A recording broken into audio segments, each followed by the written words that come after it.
Joining us next is a fan favorite amongst the Boston community. Please welcome Boston Globe Love Letters columnist and author, Meredith Goldstein.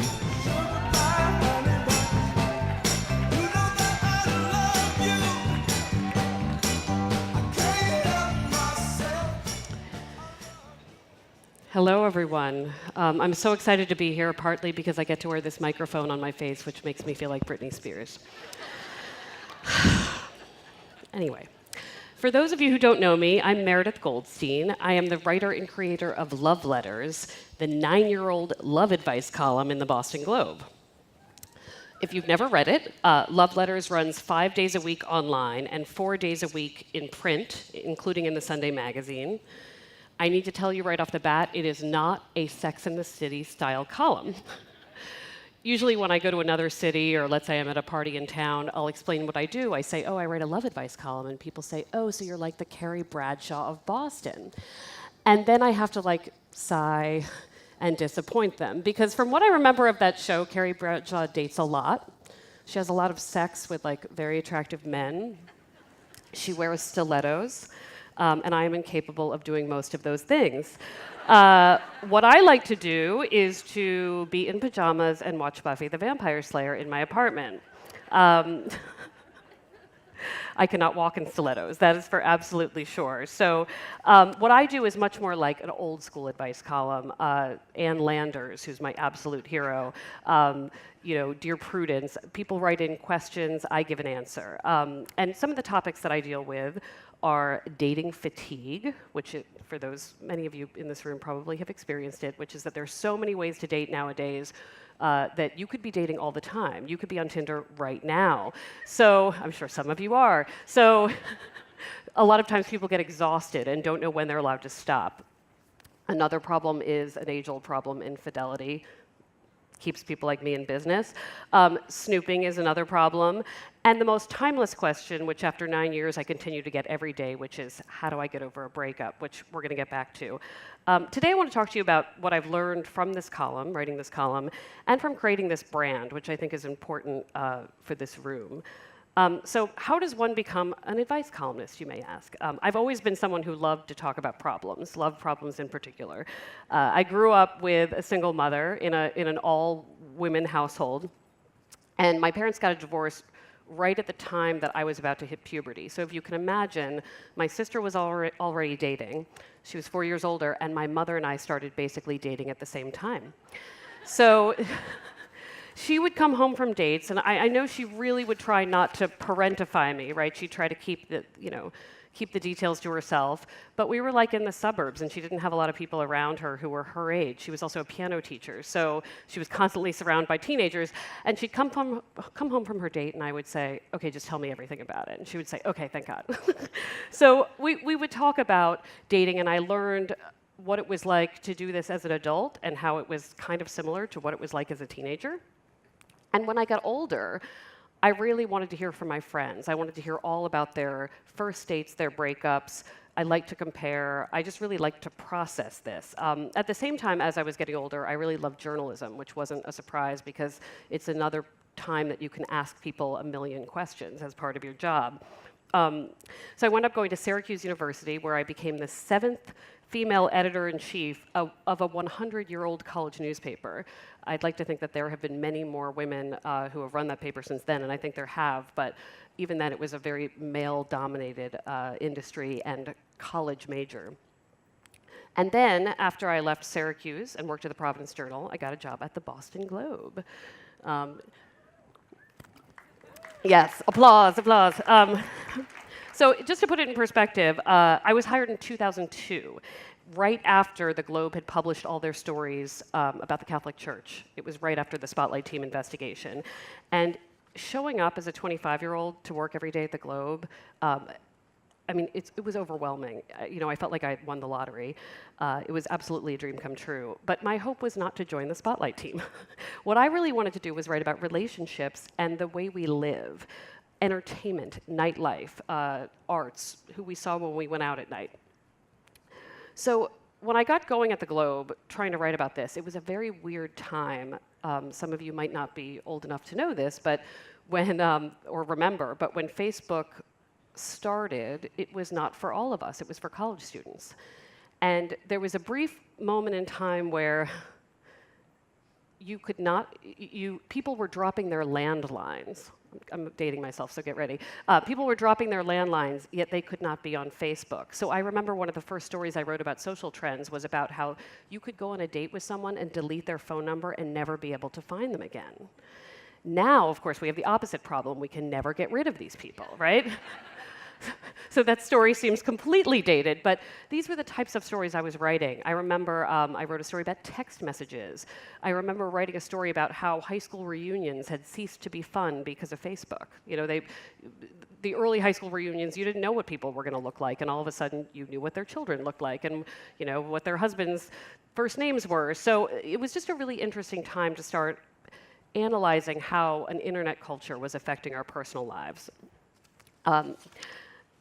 So the changes that I was watching made the world a very different place. And as this was happening, I started thinking a lot about advice columns, because every time I would write a story about social trends, I'd get an email from someone asking me about the topic I had written about. They'd say, well, oh, I read your story about text messaging. Can I ask a woman out by text? And I'd be thinking, well, I don't know. I'm just a journalist. But no, don't do that. Call her. Don't be lazy, right? So I started to think that I did have opinions, and I knew that I had grown up with advice columns. I knew that in Maryland, where I read the Washington Post, Carolyn Hacks had become a huge columnist for the Post. And the Globe at the time was running syndicated advice columnists. They ran, actually, Margot Howard, who happens to live in Boston, but wrote a nationally syndicated column. She happens to be the daughter of Ann Landers. And not being from Boston, I don't know, how many of you are from Boston, or most of you? So the people not from Boston know that people from Boston think Boston is the center of the universe. And now that I've lived here, I can totally say that it definitely is. But coming from Maryland, I was really interested in the fact that Boston people loved Boston culture. And I thought, why doesn't the Globe have its own advice column? Because if you were reading somebody's advice column problem about a breakup or a marital issue, and it's signed like from Braintree, that's a whole other thing. At that point, you might know that person, and I just thought that the Globe really needed a forum of advice for people in their own backyard. So Boston.com at the time was also becoming very robust. I mean, it was a newer website, but people were on it all day, and I thought, well, this could be something where what if we put up a question and people answered it all day? So in 2008, I went to the people who ran the Globe, and for those of you who did see the movie Spotlight, the person running the Globe at the time was Marty Barron, who runs the Washington Post now. And you can imagine looking at this very serious, wonderful journalist and saying, I know that you're cutting resources. I know that it's a difficult time for journalism, but what I really think you should put money into is an advice column for people with love problems. And so you can imagine the face he made. It was actually not as nice as the face he's making in this picture.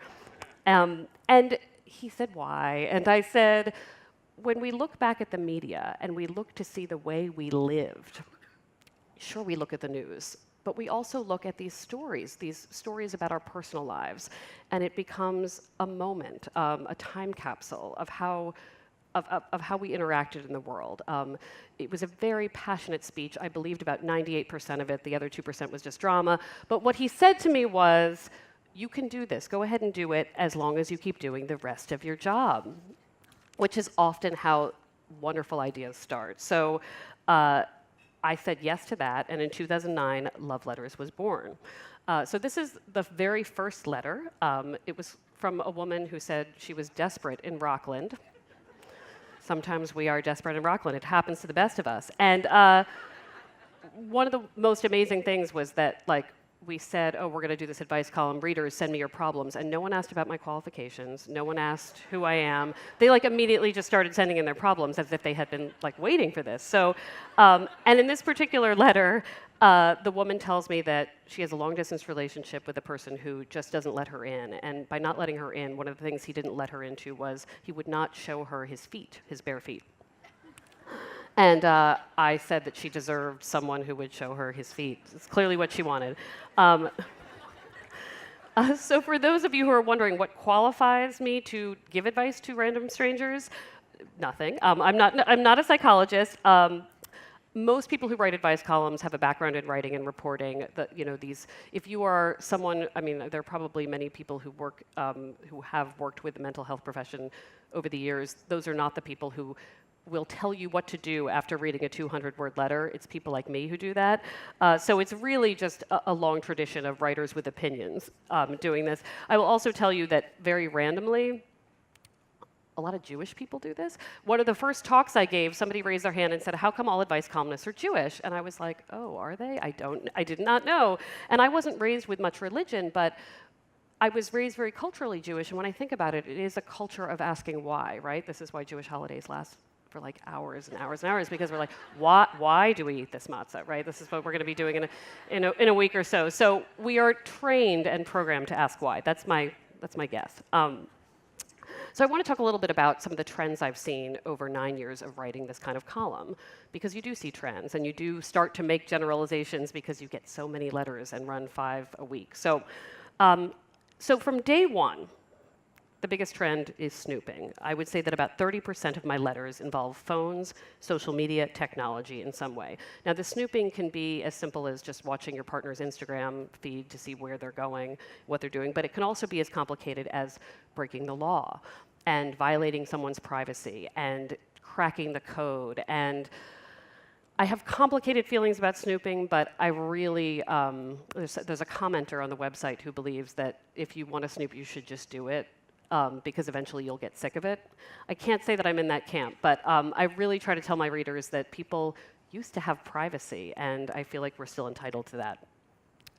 So the second big lesson I've learned over the years is that the most dramatic and upsetting letters and the language that is most intense, the letter writers who are just feeling the worst about their problems, are not who I thought they'd be. Originally, I thought it would be people going through divorces after 30 years, single parents, people dealing with illnesses.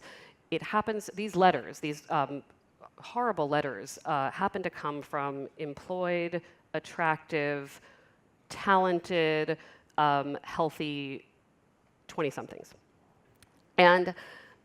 And when I started this, this column, these people would have, some of these people are now in their 30s, but we're really talking about millennials. And I don't say this to say that millennials are whining and that they're ruining everything. I would actually say the opposite. Millennials are ruining nothing.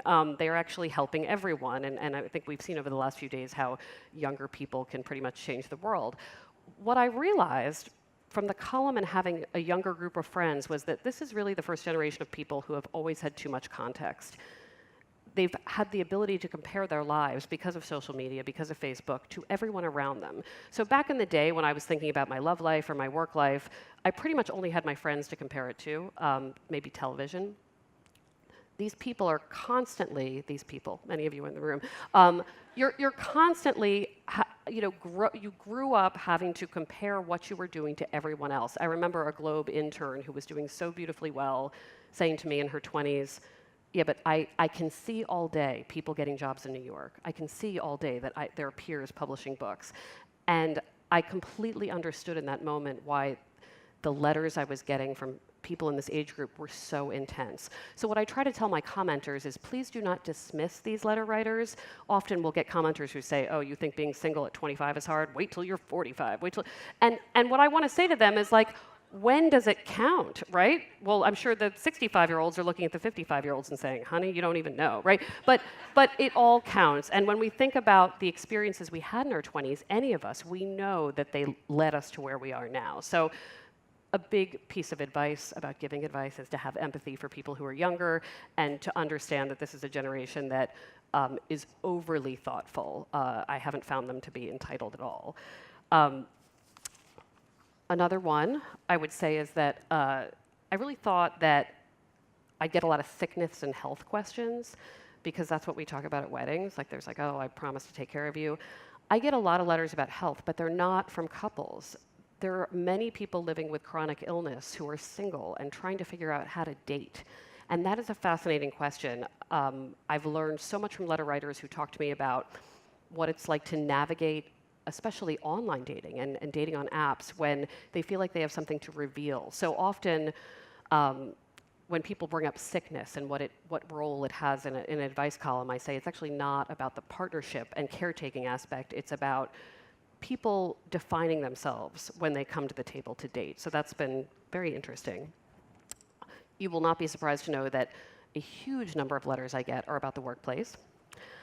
This can be office romances. This can be, more often than not, it's about a partner's office friendships, meaning my partner has a work spouse, right? This is a term I truly despise because it sounds really sketchy, and usually it's just like, what you mean is my partner has a friend at work, and it's a close friendship, right? So I will say that in the past 6 months, based on what's happening around the world, and me too, I find that commenters are much more sensitive and empathetic about people's workplace experiences, men and women. We had a great letter a few weeks ago from a woman who had a trainer at her gym. She asked him out. He said no.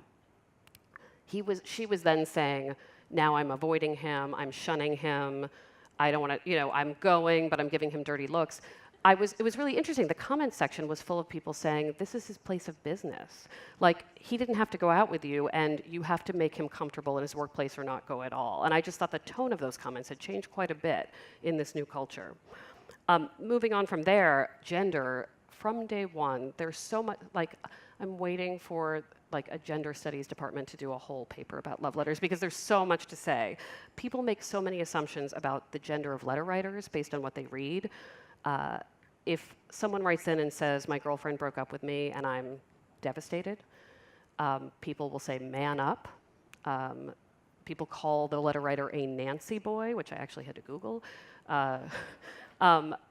And what becomes clear is that for many letter writers, for many commenters, it is not okay to be a man and to be sad. In a similar way, somebody might say, oh, I got broken up with by my girlfriend, I'm so miserable. And people will also assume the letter writer is male. So halfway through the day, they'll say, oh, this could be a woman writing about a woman, and their advice will then change. Oh, you are allowed to, oh, it will take some time. Live your grief and understand it. So, I've seen a lot of bias in the column, and some of that bias has been my own. I really have to ask with every answer I give, what would I say to a different person? What would I say to an older person, a younger person? I've found that intersectionality has to be big when you're giving advice because we make all sorts of assumptions about who has the problem and what it means in their lives. So some of these problems are timeless. I remember going back to the early advice columns when I started doing when I started doing research about the history of my own field. And I thought it was interesting that women were writing into the Yiddish newspaper, 100 years ago saying, he just disappeared. And I was like, oh, they ghosted then too. That's a cool thing. But some of these problems are timeless. Some are intensely now. Some are about terms that we never had before. I think I had mansplaining letters years ago. We just didn't have the word mansplaining. So this is the first year I've actually seen that in a letter. Gaslighting, this was the first year I saw that in a letter. And I think this year, of all years, it's the most political group of letters I've seen. I had a letter that went crazy with comments because a woman had written in that her husband had been a Trump supporter and was teasing her after the election on a daily basis. She had been a big Bernie supporter. And what did this say about her marriage? And I remembered back to, I had had a political letter years ago about Scott Brown and it was the Brown-Coakley election, and now that seems like super quaint. So more political letters than ever. So I will say that even though I spend my day reading letters from people who are sad about things, or upset about things, or are wrestling with things, that despite all of it, this column has made me very optimistic about love. I think that I worried that I would become quite the pessimist, but everyone who takes the time to write into my column has been thoughtful for at least like 5 to 10 minutes to write it, right? Or sometimes longer. So even if it's somebody writing in and saying, I'm cheating on my partner and I'm being super terrible, they at least feel bad enough to write about it and to ask the questions. So that's one wonderful thing about the column, which is that not only does it draw people who want to be thoughtful about the way they interact with other humans, but even in the comments section, I would say that whereas the normal comment section of any website might be like a super garbage fire. The one on love letters is not. Sometimes I click on a commenter's name, and on other parts of the Globe website, they are saying like crazy offensive things. And then on love letters, they'll be like, you should break up with him. Because it's as if, you know, even if they're being snarky, they're like super on topic snarky. And I just think it has taught me that whoever we are, this is a pretty universal experience. So it just makes me feel pretty good about what people are capable of. So that's a good thing. But moving on, there is something I wanted to talk to this room about in particular, which is the brand Love Letters, something I didn't know I was starting. I didn't really think about the word brand. I didn't think about reader engagement. I was a journalist who thought this would be a cool feature. I wasn't thinking about advertising. I wasn't thinking about what it meant to start a product in that way. And a thing I've noticed over the years is that when I tell people what I do for a living, I start to apologize for it. Like, I actually did this in the fall at the Boston Book Festival. I got up at a podium like this and I said, oh, I write the Boston Globe's advice column. And then I said, I can't believe they pay me to do that. Immediately, those were the words out of my mouth. And then I was embarrassed. Why had I said that? The job is actually a ton of work. I felt bad because it sounded silly. I felt bad because it sounds like a hobby, because our love lives are our love lives. And I think what I've now realized is that there's certain content that, because it's assigned as feminine content, right, or things that women talk about, is undervalued. And sometimes that internalized misogyny creeps into me too, right?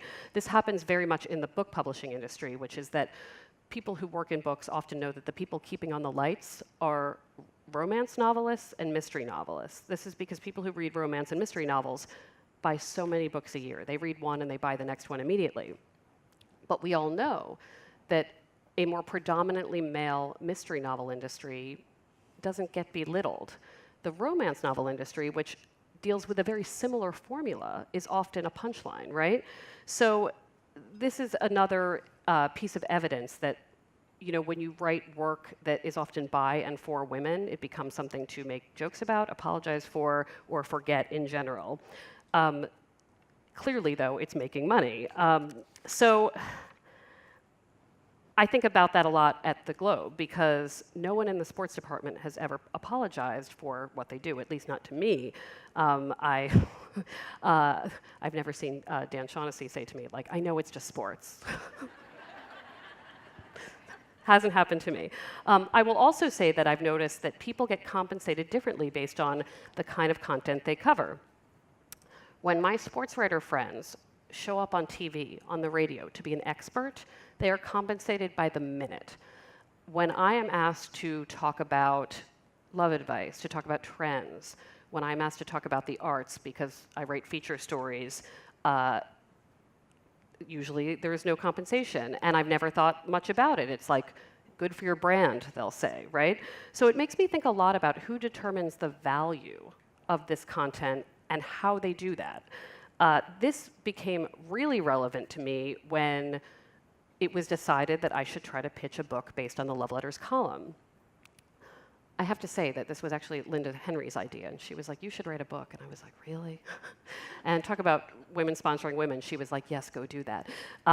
So that gave me the push to do that. And the people at the Globe, other people at the Globe, some of them wonderful, supportive editors, they were all excited about me pitching a book. They were like, go do that, it'll be super fun. But you really got the sense that they were like, oh, it's like a love book, we'll see how it goes. Like, the Globe writes some pretty serious books.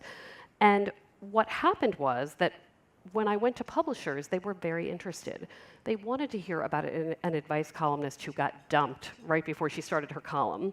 They wanted to hear about my relationship with my mother, you know, and how I became a caretaker when she became ill. They definitely wanted to hear about my sister who had married a glassblower who was 10 years younger than her, and how that marriage worked. These were all valuable stories to them. Who doesn't want to hear that story? So whereas I found even some of the most supportive colleagues to be a little dismissive, maybe unintentionally at work, these editors seemed to know what would sell. And when we pitched the Love Letters book to publishers, it became the second highest book advance for a Globe book in the Globe's history, beating out the advances for books about, well, yeah. This beat out the advance of books about Whitey Bulger, Mitt Romney, well, So looking at the demographics of why, when I look at who the Love Letters readers are, they're people who are, I would say it's like 70-30 women. There are a lot of men who read love letters. I crack up because they all email me and say, I know I'm not your demographic, but, and I'm like, dude, you are, it's okay. These are people who are in great industries, have a lot of education, have disposable income. I mean, this is the exact right demographic, right, that a lot of people want to find. So I can now see why there's a lot of value in it. I'm not saying, by the way, all of this to brag. The reason why I wanted to say it today is because I don't often get to be in front of a room of people like you. You are people who work in industries that do establish what content gets noticed, that do push incredible brands, that do consider all of these questions that I only started asking recently.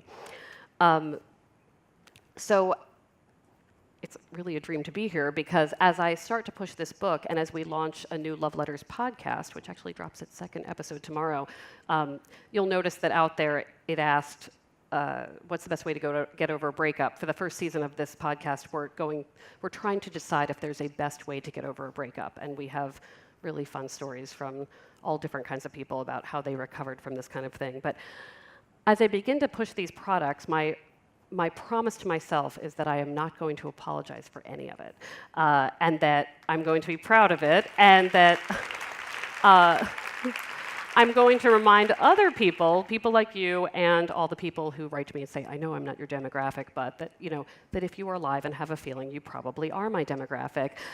So I'm going to leave you today with the trailer for the Love Letters podcast. I just want to thank you, because being in a room like this as someone who creates content is like an absolute dream, because it just makes you feel like people are listening and people are reading, and I very much appreciate all that you do. So I'll leave you with this trailer, and thank you so much. Sometimes I tell people that breakups are worse than death. I know it sounds dramatic and that death is death, but when somebody breaks up with you, they're still alive and existing, just choosing to do so without you. I felt like gut punched. It's over. How do we receive that and move on and know that it's going to be okay? I'm Meredith Goldstein, the love advice columnist for the Boston Globe. This is Love Letters.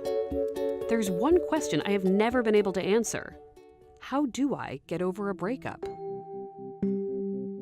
Does hooking up with 6 new people really help you forget what you lost? Is stalking your ex on Instagram the thing that's holding you back? Or is it just possible that this breakup is the best thing that has ever happened to you? Join me as I try to find a cure to the common breakup.